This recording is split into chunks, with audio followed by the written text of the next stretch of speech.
Well, hi, everyone, and welcome back to the Ascension Playground. My name is Ursula, and today I am so happy to introduce my soul sister, Linda Kubota Byrd. Linda, we've known each other for over a decade, and we met up in Mount Shasta, if you remember, through the Stargate Facilitators training. And wow, what a journey it's been Yeah. for us to both share the stars, astrology. You have a love for poetry and then some. And your background is pretty astounding. I mean, since the time I've known you, you've been on television, on the TV news, sharing the astrology in your community. And then also, you've been working with Jules in the Stargate to do very specific astrology readings for specific times, like highly potent times for Earth in the celestial heavens. And then, of course, you're a master teacher, having taught with the Astrology Hub in Amanda. So, I mean, then on top of that, you've been and are the NCGR. Let me see if I can National Council on Geocosmic Research, something like that. The Look at that. president. There you go, NCGR president, and doing amazing things from a leadership level. So today, I just wanted to share you with the playground because you're kind of this hidden jewel that's behind the scenes, bringing together your friends and people around moon gatherings every month, and then you're zipping over to the East Coast and getting channeled readings, or fun things are happening in your life. And I've had the pleasure of being the recipient of some of your astrology insights.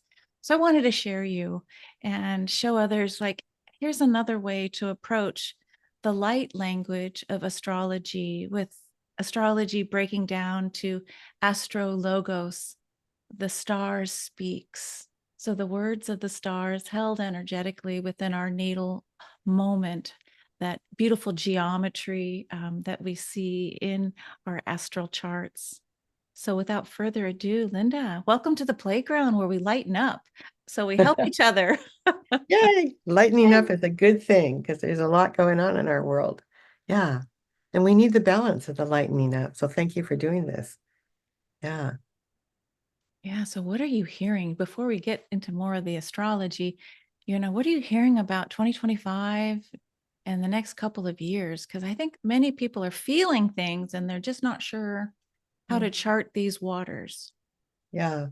There's a lot going on and it's all good, but it might not feel that way if you need to know, have answers for where we're going, what is exactly going to happen, where should I move?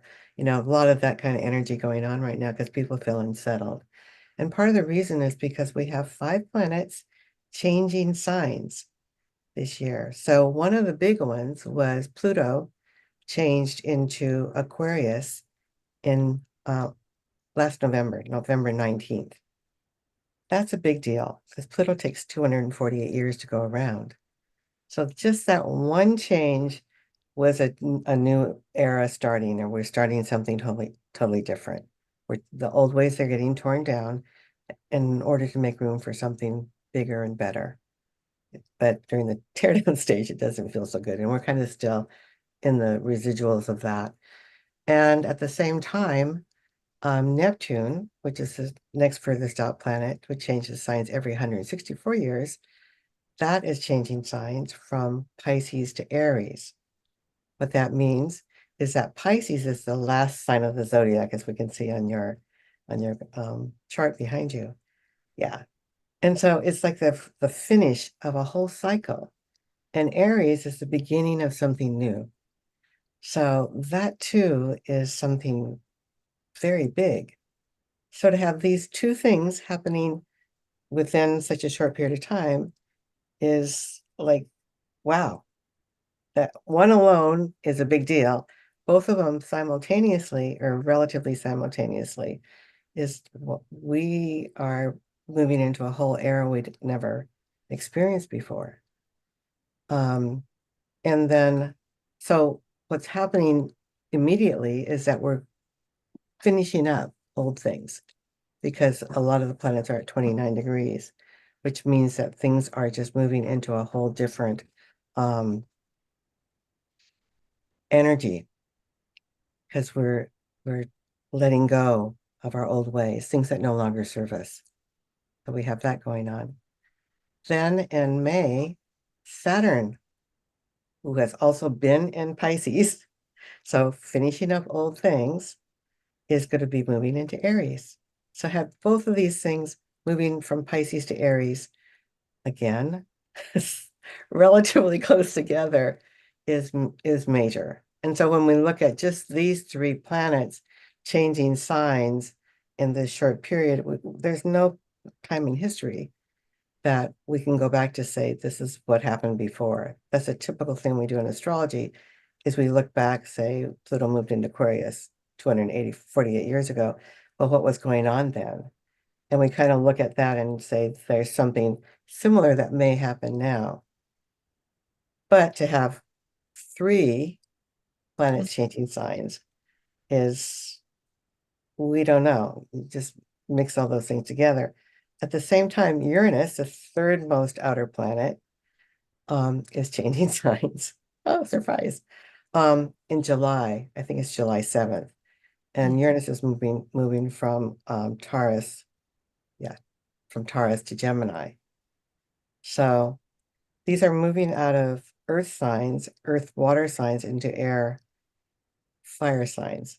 So just if you think of those two different energies, earth, water, fire, air, it feels different, right? Yeah. So that's happening then. And then in June, Jupiter is changing signs. Now, Jupiter changes signs once a year, so it's not that surprising, but Jupiter's moving from Gemini to Cancer. So it's going to be the little bit of water that we'll have. But the planets affect us most strongly, the outer planets moving in. So Jupiter is the closest one that I'm talking about right now. So we'll have the effect of the Cancer water feel, but it's going to be squaring the Aries. So all of these things happening are talking to Aries. So yeah, and I'm familiar with all this because my sun is at 0 Aries. So Yeah, that's so you're going to be like, we'll watch you and see what happens to you this year. Just, like you'll be like the beta site. Well, so for anyone who's new to the language of astrology, the outer planets affect all of us, right? And so the they're personal generational. planet, they're generational. So to have all of this change all at once, I'm trying to bring it down to real understandable. When you look, it's February 2025. And we've already seen the beginning of the calendar year, things changed here in the United States and around the world. A lot more airplane accidents, earth changes here in California with fires. The presidency shifted. So when people are home or trying to make sense of why does it feel differently, you, I think, said things are speeding up. So it's almost like, where'd the week go? What's happening at night in my dream time? It seems so real. So this evolutionary change that perhaps on a soul level, like Pam Gregory, astrologer, says, we're in this space of trying to sit on the eagle's perch to witness it instead of getting entangled in the details of, oh my God, did you hear this? I think we're all pretty exhausted after making it through the pandemic for several years, and then natural disasters for more, and then the price increased of cost of living for most, and then immigration issues. It's like we're exhausted and fatigued. And so if you're like me, feeling it and wondering what to do next, being a good Girl Scout, if you remember being little and joining the club, it's this prepare for the unexpected. And so for me, when I think of astrology and I think of you, Linda, I think, wow, if we knew what's coming, which it seems we can when we learn how to read the clock, the time clock, and there's actually several different clocks to read, you know, progressions and all, that Mhm. it really helps us be prepared. It more so like, oh, I expected you to be chaotic. It's just going to be a chaotic, you know, we're in the throes of birth. I love what you said about moving in Aries, that it's a new beginning instead of Mhm. the fear of martial or war. It's a new beginning. Like from Well, dark comes the dawn. yes, very much so. And I think you touched on the other piece, how it what people can do right now. Mhm. As part of it is to get out of the story, because Uranus is the great awakener. And so and Neptune is the dream, you might say. So we took on a body, we're human beings, right? We're in a 3D reality and we live our what feels like a victim story. That's just kind of part of the game of life. I think life is a game. So we now what we're finding, especially like when I work with clients, is like they're able to see their life from a different perspective. We're instead of being caught in the story, they're looking at it like, oh, now I see why that happened, you know, and to hold that space of being able to be objective and not be caught in the trauma drama of life, um, is really helpful, not only for us as individuals, but for the collective.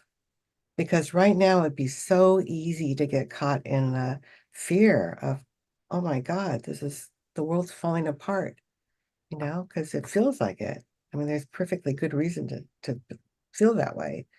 And yet, if you can kind of hold the higher space, like even from knowing that astrologically these things are shifting and it's purposeful, then you could have a kernel of faith that I don't understand this, I don't like it, but I'm trusting that there's a purpose for this. There's an ulterior motive, you might say, and just holding that faith that there's something better coming and that we'll get through this, and it's up to each of us to create our own reality because it's our choice, even though it feels like there's a poem that I learned or a prayer that I learned many years ago called the Responsibility Prayer.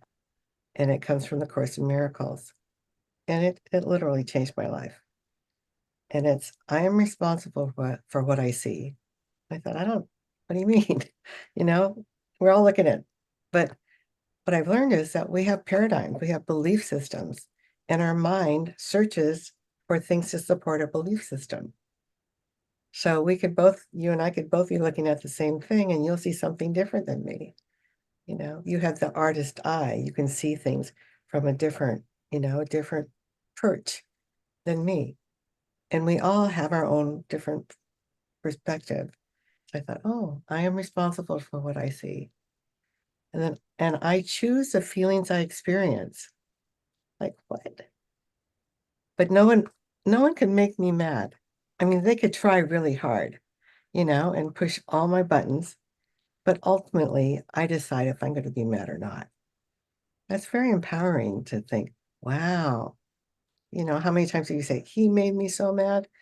But then that was my choice, you know? And then I decide upon the goal I would achieve.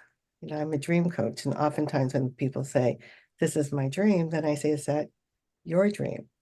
I mean, there's an NLP piece where you can go and what will that get you, blah, blah, blah. Or would this have made your mom or dad happy? Because we're, even as adults, and our parents sometimes are long gone, there's a part of us that's still trying to please our parents. So it's like, is this really your dream? So that's another piece. And then last one is really controversial.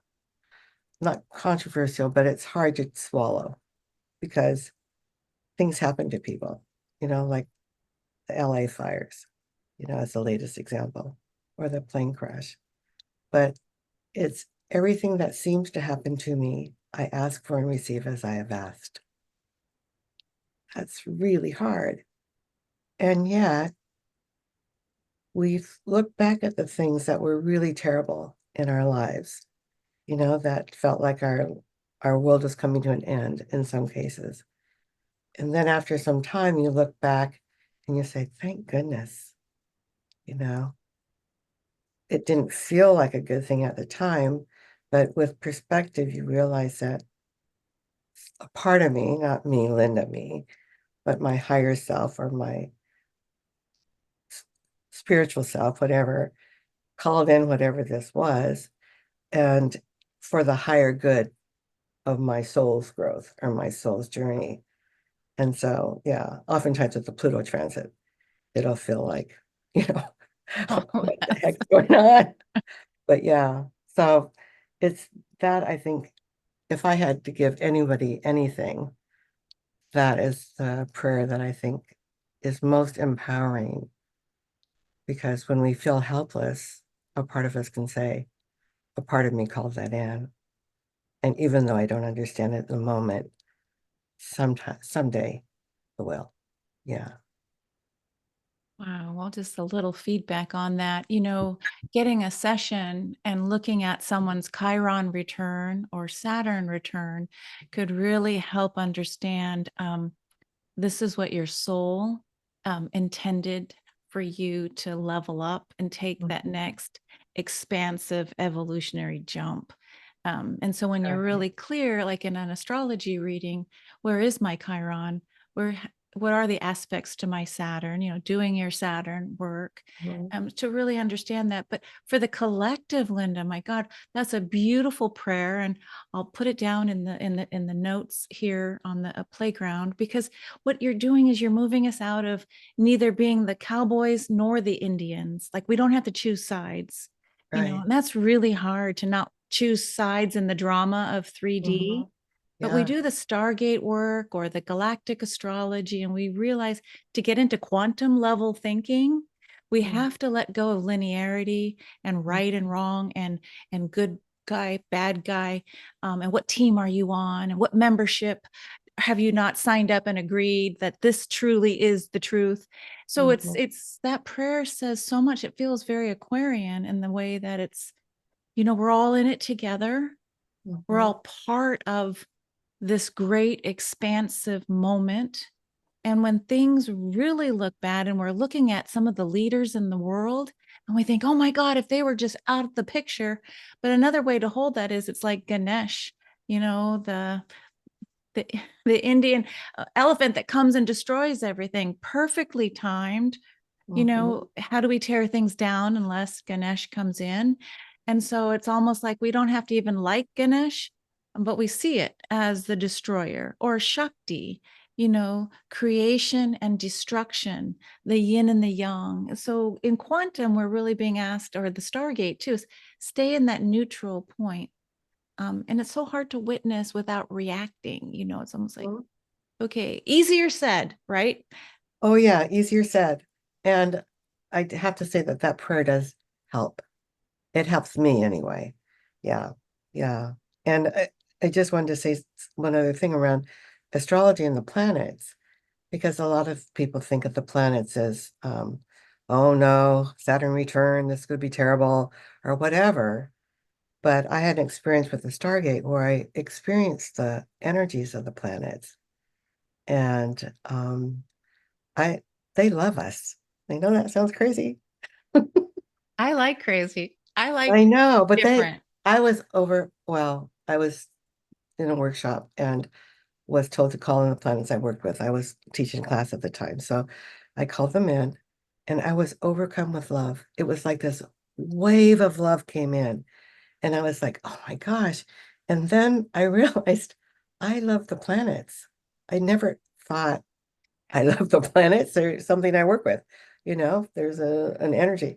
But anyway, I realized that they are all sentient, there as everything is, as we are coming to learn, and that they want the best for us. So when we work with them, it's just helpful because we create a dialogue, or we see what is this planet trying to tell us? How is it coming to support us as we move through these different phases? Because they're going to happen anyway, but you could either go through kicking and screaming, hanging on for dear life, or you can, when I say tell clients, it says push off into the stream and go with the flow and trust that where you're being guided is full of grace, that there's a purpose for these things. So yeah. I love that. I think you were like the first person that I heard on Astrology Hub to basically state for the record that the planets and the stars are living beings and they have personality, they have character. They're our dance partners. I'm expanding on, on this idea, but it's this idea, whatever is outside of myself that I'm seeing out there, it's really dancing within me as a part of the fractal and divine spark. Mm-hmm. So, astrology has really taken leaps and bounds. I know there's different ways to look at how to see ourselves as cosmic portraits and energy signatures. But Linda, I just want to give a shout out for what I found on YouTube with you and Stormy Grace talking 3 years ago about how you do an astrology reading.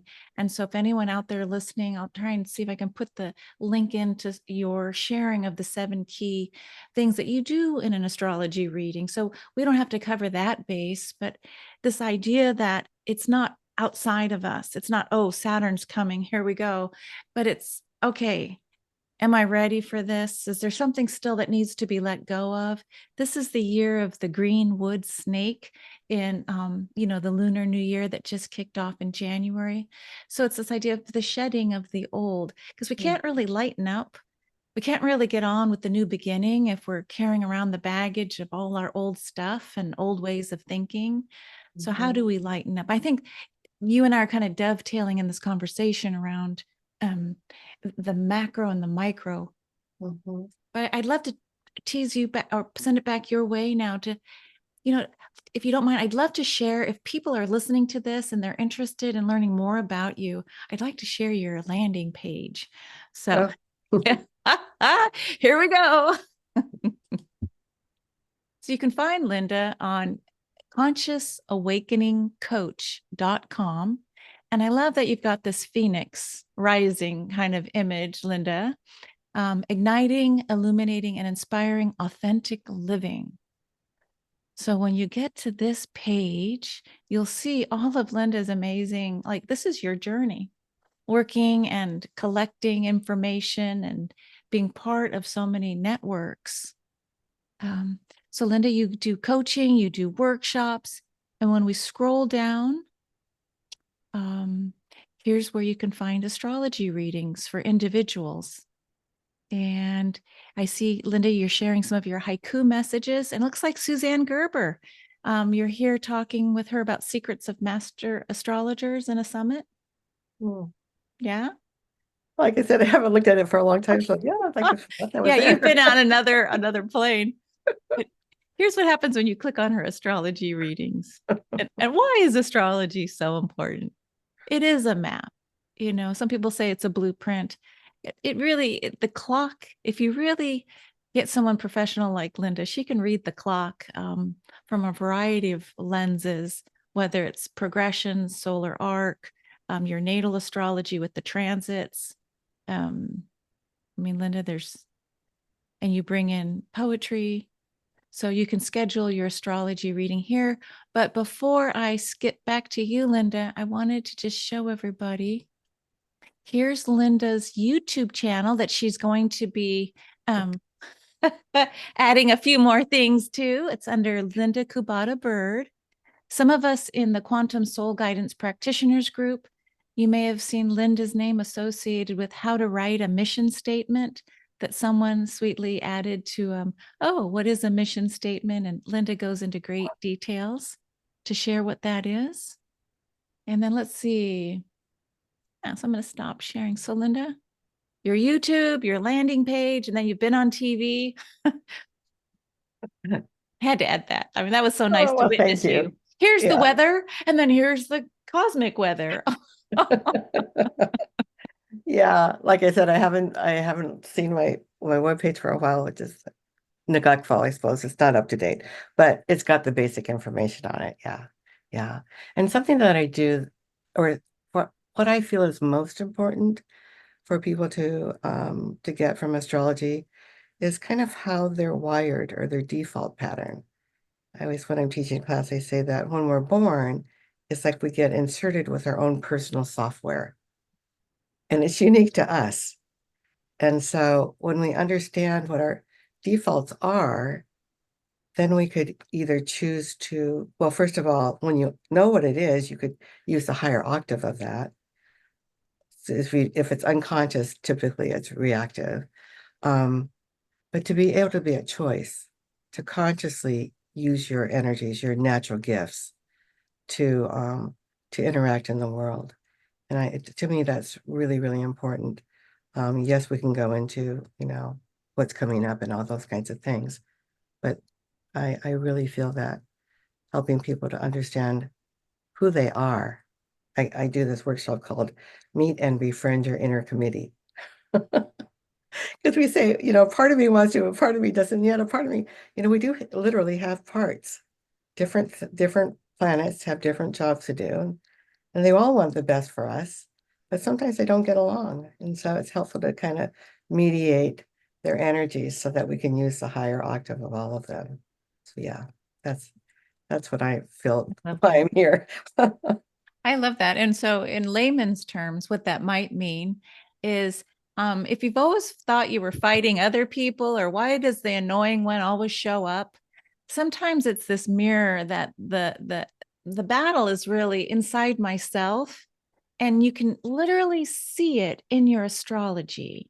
Like it's proof positive for me. I'm a double Virgo, Pisces moon. So I always want to know, well, show me, is it me or my teenage daughter? Like, what's going on? In fact, that's why I turned literally to astrology and gobbled it up in volumes, because I have so many kids, for one. But two, it's this idea like what's really happening, especially generationally, with there's a whole generation like I've had children. Let's see, one is in their 30s, late 30s, and one is early 20s. So that's like 20 years of offspring. And you can see with the outer planets changing, Mhm. the shifts in their viewpoint. It's not necessarily just nature and nurture, it's soul agreements Mhm. that I Yeah. chose before I came in. And so, what Mhm. I like to do is put that wheel of astrology and put it on my heart chakra and broadcast it with light so everyone can see me in the universe. Like, yeah, Mhm. this is what I signed up for in 3D, but it's not the whole of me. I know that there's Right. all these other evolutionary, and we can talk about Mandela effect, that there's these other timelines happening potentially. And so when we get off the third dimension timeline, again, of linearity, we do start needing some roadmaps for quantum. So looking at your astrology really helps understand what's me and what's not. Yeah. And just going back, you triggered something for me in the sense that we do mirror for one another, because we're all connected, in the field. And so, yeah, sometimes if somebody's, really, really irritating, it's like, again, it's easier said than done, but to say, where am I like that? What part of myself needs to be mirrored back to me that I could judge outside of me? I know people like Deepak Chopra and other wisdom teachers will say the same thing, but in the astrology, when you see it, you know, you can say, okay, is it true or not? So we use Mhm. our discernment, or we ask a loved one who lives with us, how does this show up? Can you tell me neutrally, from Yeah. a place of love? And that's how we learn. I mean, it's this awareness. And I think what you're saying too is the lens. Like before we started recording, you said to me, Ursula, astrology works. It works. And you said, when you get to know yourself, really know and use the astrology, it can help you prepare for what's next. Like I know who I am. I know the areas of strength and challenge. And oh, I've already taken care of this homework, but now I can move to the next step. So instead of fighting it all the time or battling upstream, it's like, okay, that's me. Um, I want to still work with that part. And so, yeah, it's powerful. Yeah, well, one of the things that's part of being human is that we have parts of ourselves we're not proud of or that we want to hide. And they might not even be in our consciousness anymore because we were judged as little children. Or it could even be past life stuff we come in with. But we judge our own self. And my goal is to help people to really fall in love with all of who they are, Mm. to recognize that they're a beautiful being and they're on this planet now for a particular reason. And when they could radiate the genuine, authentic energy that they are, they're making a contribution because so many people are saying, what should I do? What should I do? And it's more like, who should you be? Who should you be? It's like really letting go of the judgments of self, especially, the lower frequencies, the shame, blame, guilt stuff, so we can buoy up. I always feel like it's a buoy up to love because love is what it really is. We just take a body, come in to do this human thing, and now we're waking up from this is all a dream. This is all in some cases a nightmare, but to really own our authentic frequency and not try to be like everybody else, which we're all taught, you know, that that's the contribution we can make now.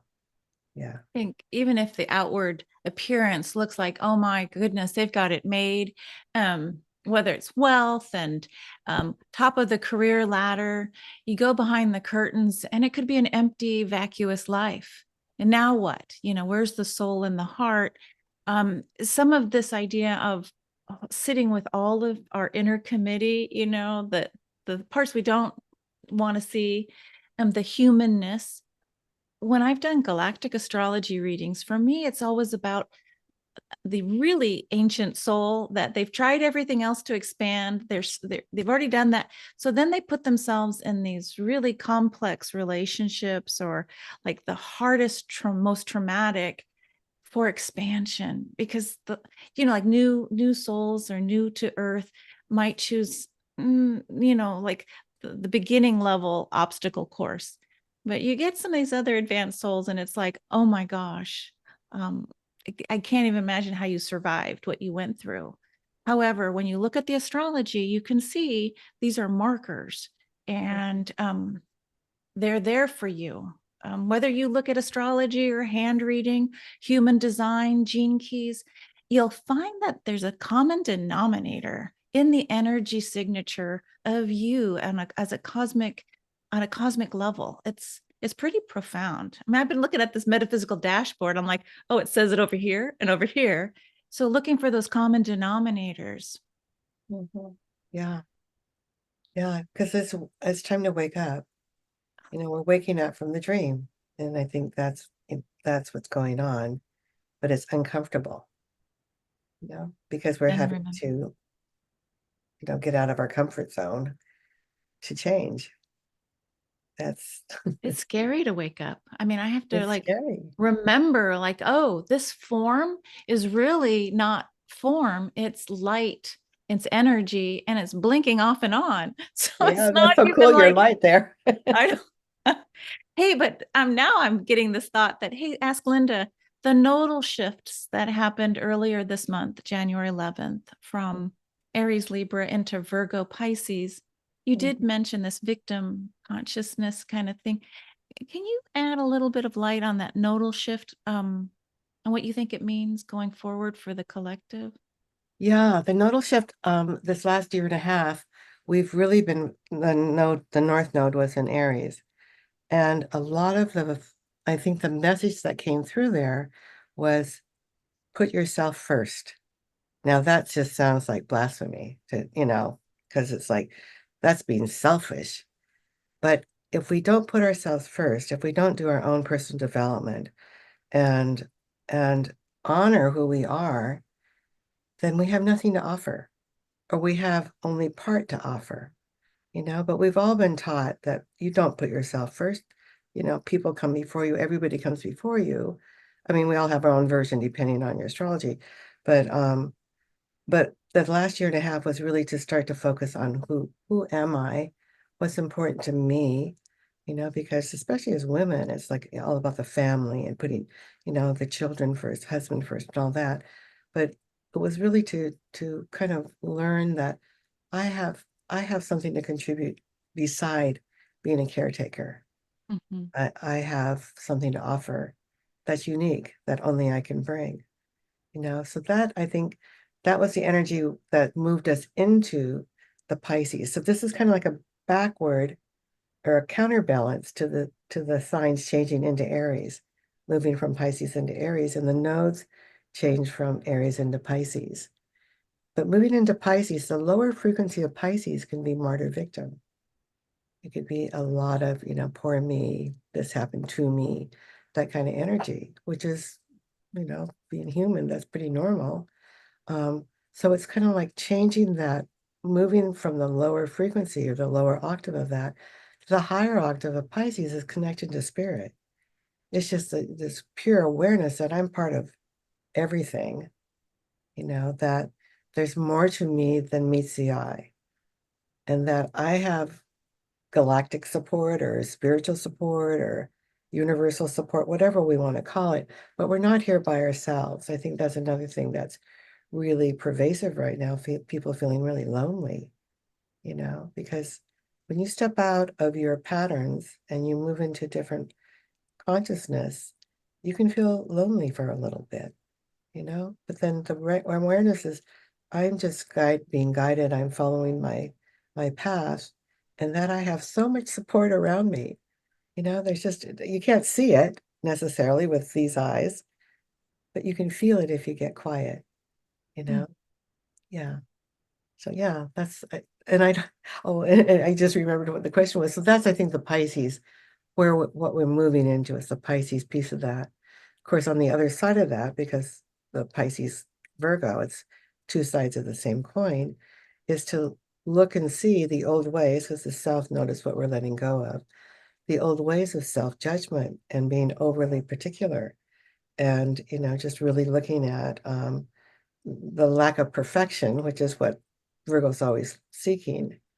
So it's kind of letting go of the self-judgments, letting go of the places where you think that you're not good enough, and dropping into the sense that, yeah, I'm perfect the way I am, you know? I Yeah. have, as you probably know, I have a seesaw natally of Virgo Pisces in me Hmm. natally. And this idea that analysis paralysis. So lately, the thought is pencils down. I'm thinking I'm saying it to everyone else, but I'm really telling myself, like, enough already. You've been enough workshops, you've consumed volumes of information and references and different varieties on this dashboard. So take your places now. And I'm telling that to myself, like all of me, places, people, like before the curtain opens, because Yeah. this is part of the whole ascension inward and then a toroidal outward. But it's like, Ursula, just let yourself have fun. And this idea of me first is so foreign on the imprint of being raised Catholic, Asian, female, in a home with a military father where we weren't allowed to really have our own thoughts at most of the time. So Hmm. I'll just do what I say, take the order.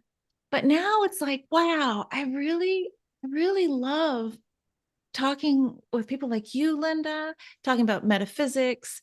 I just light up with astrology, with human design, gene keys, Sabian symbols, tarot cards, but not even just the regular tarot. I mean, all forms of how has the divine shown up, primarily visual, to inform me of what my mirror could look like.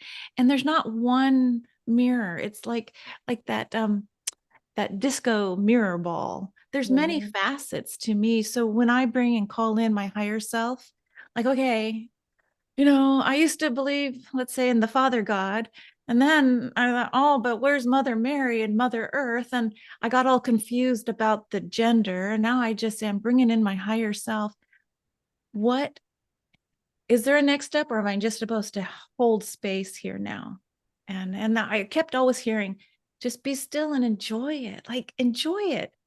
But when Yeah. people in the fires, I'm sorry, one more thing. When people were in the fires and they lost everything, and we're talking neighborhoods and miles of devastation, and it makes me cry. These people are holding hands in a circle and they were singing. And these were neighbors. And it was almost like giving the gratitude at the point of destruction. No clear sign of FEMA coming or support, but here they are singing. And it's like the Grinch who stole Christmas. Are you going to let the Grinch steal your life? Because we're all having this kind of like a physical, okay, there's an expiration date. So when you look back on your life, were you always waiting for something to happen to then feel okay? Instead, these people are holding hands and singing on the rubble. Yeah. That seems to be the common thing when some devastation happens like that, is that, we're okay. Yes, we've lost everything, but we're okay. We're safe. And that's it. It's a stark reminder that what's important in life is us and our loved ones. Stuff is something else, and it's by the LA fires and empathizing with what those people are going through, we're all kind of readjusting our priorities. And I think that's what's going on now, is that we're changing ways. I mean, every time you say something, I spark so many things in my mind. It's like, what do I say first? But one of them is really, and I'm, working with clients on this, is, question your beliefs. Because like you just said, all the different conditioning patterns you had by, the list of things, is when we're feeling I should do this or I should do that, and say, who said? You know, is that belief, whatever the belief is, like the Father God, the white bearded guy in the sky judging us, who knows every hair in our head, and that we're miserable sinners. Who said? It's always watching. It's like Always Santa watching. Claus, better be good or you're going to go to hell. Exactly, Yeah. exactly. I Unless mean, I you don't, confess. Yeah. yeah, yeah, no, and so it's like, question the belief. Is that true? Yeah. This is Byron Katie. Is it true? Are you absolutely Yeah. certain that's The true? work, the work, huh? Yeah, with Yeah, Byron. the work of Byron Katie. It's so simplistic and yet so profound. Is it 100% true? Do you know 100% that that's true? And Absolutely certain it's true. And just to question it. Oh, what if it's not? What if I'm not a loser? My dad says I'm ugly. Is that true? Whatever it is, because people are still hanging on to these things that they built their whole life around, and it wasn't true to start with. But authority figure said you're ugly, so therefore you must be. yeah. So we're at this place of waking up to, is it true? And then the answer, the last one question is, and who would I be without this belief? Oh, I love that. Because so many times, I mean, we build our identity around our story, Mhm. but we're not that. We're Oh, so I much love. more than that. Yeah. Oh my God. So we'll put Byron Katie's information down below too. You got to get her book, The Work. It's Yeah. it's It's it's profound. simple and profound, but Hmm. it's almost like it's calling in the question, well, if I'm not that, then who do I dream myself to be? And you're saying we're waking up and remembering. I'm going to add the word remembering your true nature, your true self. What if you really embrace this idea of being multidimensional? What does that mean, even? And can Yeah. the astrology inform that? Can I look at the galactic without being afraid of reptilians and people coming to take, things away from me or control me? So it's like this time, I feel like we're in a window has opened where we can paint a portrait of who we know ourselves and dream ourselves to be. It's a little bit of both. It has to be, this is true, and this is where I'm moving toward as I'm evolving. Without that, knowing what you're dreaming and moving toward, we're static. We're not in motion. And so the universe responds to when we are moving, especially on the spiralic upward or inward. But it's like we have to have a dream. We have to carry a dream. And so it's great, perhaps, that everything's falling around us. We can't believe in like a guru anymore or a president or a cabinet or a government. So without those other mirrors telling us who we are to be as a citizen, or a person, we have to dream in, what do you want to be? And I don't think many of us have ever approached that. Like, what is the dream list? Who do you imagine yourself to be? And for me, that's the childlike wonder. Like, I imagined myself talking to the birds, and I could really talk with them. And I imagined angels coming, and they could fly me to my kindergarten class, so I didn't have to walk up the hill. So, I mean, the imaginal belief systems of a 5 or 6 year old self, I think that's what's coming along line. Like, until you start playing make believe, you're kind of stuck with limited. Well, I don't know what I want to be. Like a bucket list. Like, Yeah, and and that's okay, because what's happening now is that we're moving out of the Capricorn, set a goal, you know, climb the ladder to success. I just had a client who's very successful. He's accomplished everything, multimillionaire, has all the stuff. You know, Actually, I just found out from his wife, it's a custom designed award-winning home that she says doesn't function at all. But anyway, but looks good. but it looks really good. But anyway, but my point is that he's got all this stuff. He has all the status. He's very successful.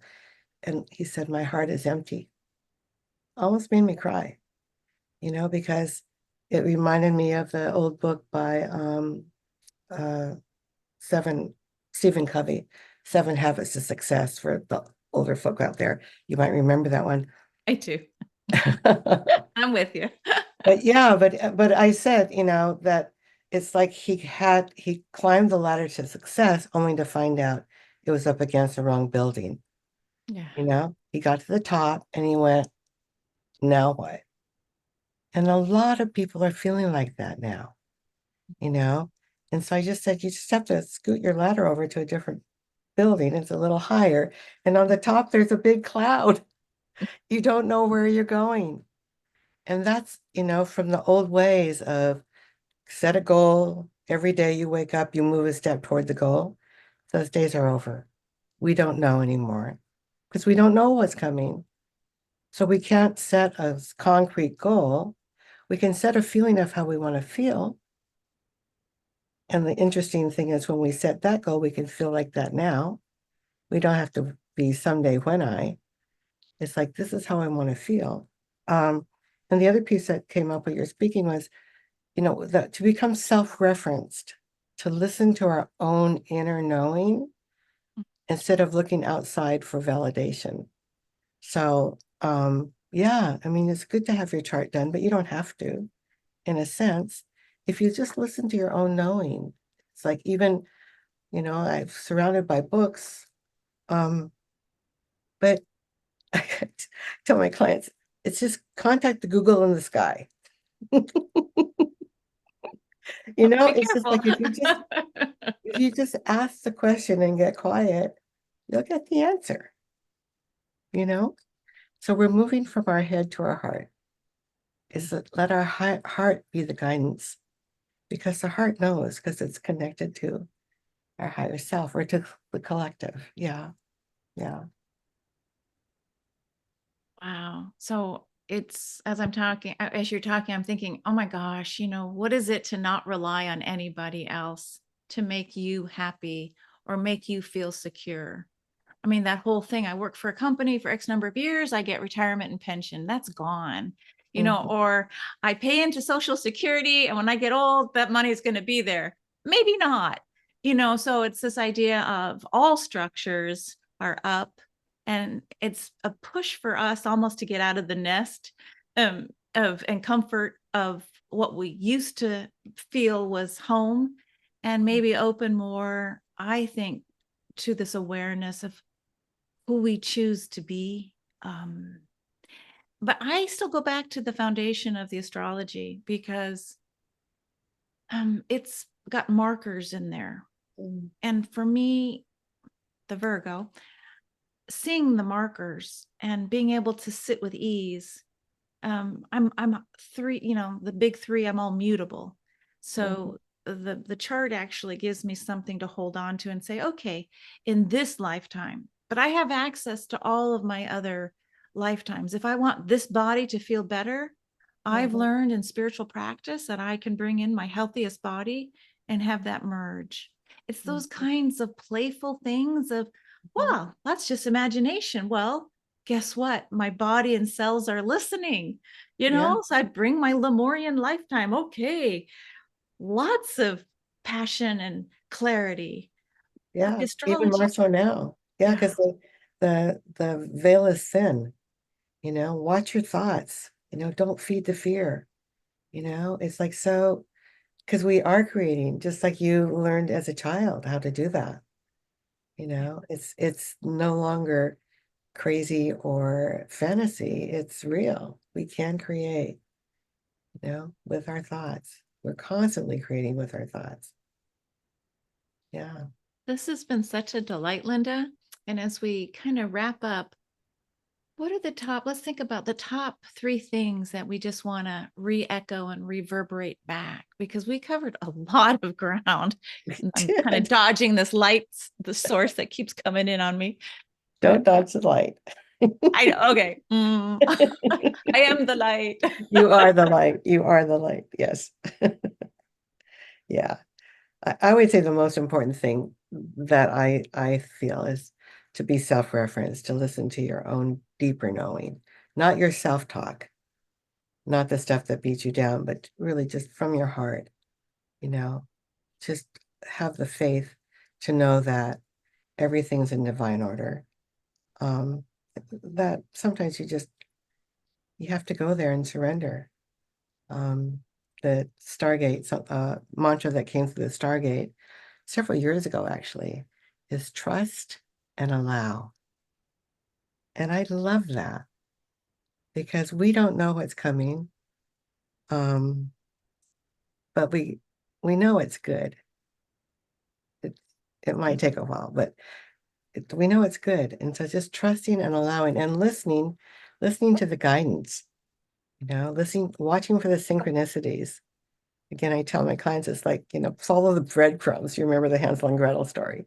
Yeah, It's yeah. like you don't know where you're going, but you're getting, here's a breadcrumb, here's a breadcrumb. It's like just the synchronicities that happen to be guiding you along the right path. And life can become really exciting, and dare I say fun. Yeah, yeah. And those synchronicities can show up as people. They can Mm. show up as opportunities to travel or experience something new. It could show up as a book or a new pet. Or a bumper sticker or a Or a sign. bump, yeah, or the clock with the 11:11 always showing. And Yeah. so for me, the three would be something similar to yours. Instead of self-referencing, I think self-resourcing.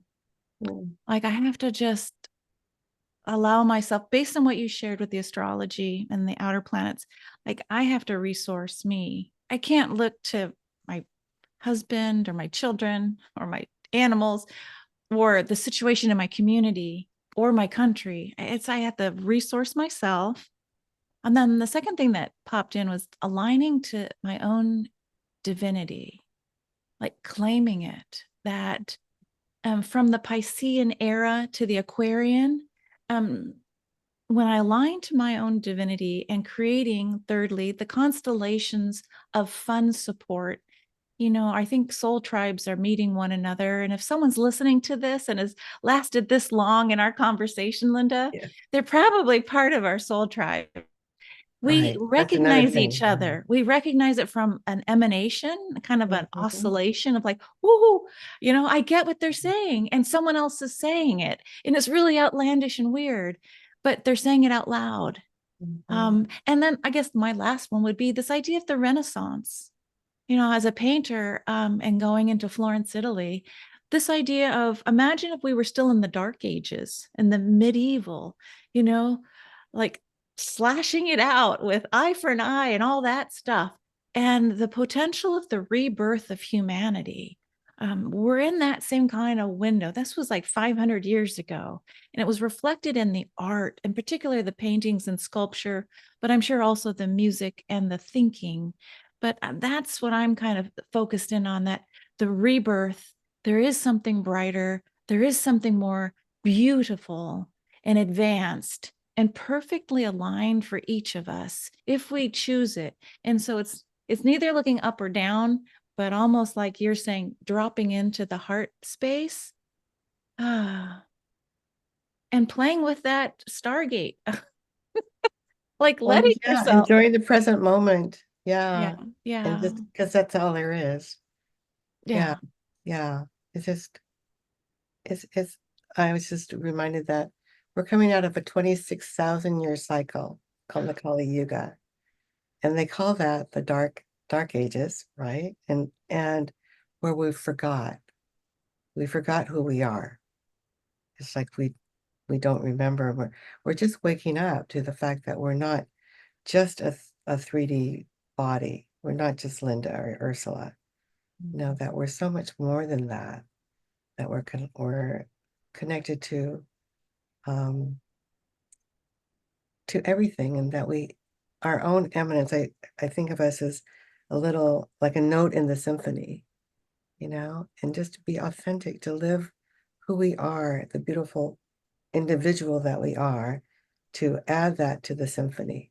If we're playing sharp or flat, trying to be like somebody else, we not only rob ourselves, but we rob humanity, or we rob the quantum field of that frequency. So it's just to be who you are. Yeah. Love that. I love that idea. We're each a musical note in the symphony. So, okay, Linda. Well, I hope you'll come back and play with me again on the Thank playground. you. Thank you so much for letting me come and for the wonderful conversation. Oh, it's Yeah. beautiful. Okay, everybody. So if you want to get to know Linda better, you can find her at www.consciousawakeningcoach.com. Till next time, see you later. Bye for now. Bye, everybody.